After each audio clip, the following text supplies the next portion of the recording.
தமிழர் திருநாளான பொங்கல் பண்டிகைக்கு இன்னும் ஒரு மாத காலமே உள்ள நிலையில் பொங்கல் சிறப்பு தொகுப்பு பற்றி விடிய அரசு வாய் திறக்காதது ஏன் என பொதுமக்கள் கேள்வி எழுப்பியிருக்கின்றனர். கடந்த ஆண்டு போன்று பொங்கல் தொகுப்பில் முறைகேடு செய்து தரமற்ற பொருட்கள் கொடுத்து விடுவார்களோ என்று அச்சம் தெரிவித்திருக்கின்றனர். ஆண்டுதோறும் பொங்கல் பண்டிகையை சிறப்பாக கொண்டாடுவதற்காக அரசின் சார்பில் குடும்ப அட்டைதாரர்களுக்கு பொங்கல் பரிசு தொகுப்பு வழங்கப்பட்டு வருகிறது. முறைகேடுகளின் மொத்த உருவமான விடியா திமுக அரசு ஆட்சிக்கு வந்த பின்னர் இந்த பொங்கல் சிறப்பு தொகுப்பு முறையாக வழங்கப்படுவது இல்லை. கடந்த 2022ஆம் ஆண்டு விடியா திமுக அரசு கொடுத்த பொங்கல் தொகுப்பில் உருகிய வெல்லம், பள்ளி விழுந்த புளி, புழு, நெளியும் அரிசி என மக்கள் பயன்படுத்தவே முடியாதபடி தரமற்ற பொருட்களை கொடுத்து மக்களை ஏமாற்றியது. இதனால் எழுந்த விமர்சனங்களை தாங்கிக் கொள்ள முடியாமல் பொங்கல் சிறப்பு தொகுப்பிற்கு பதிலாக பணமாக கொடுத்து விட்டார்கள்.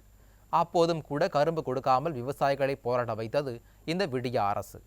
எதிர்க்கட்சித் தலைவர் எடப்பாடி கே பழனிசாமி அழுத்தம் கொடுத்த பின்னர்தான் பயனாளிகளுக்கு கரும்பு கொடுக்கப்பட்டது.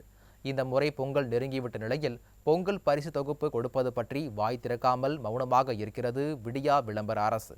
இதனால் கடந்த ஆண்டு போன்று பொங்கல் தொகுப்பில் முறைகேடு செய்து தரமற்ற பொருட்கள் கொடுத்து விடுவார்களோ என்று அச்சம் தெரிவிக்கின்றனர்.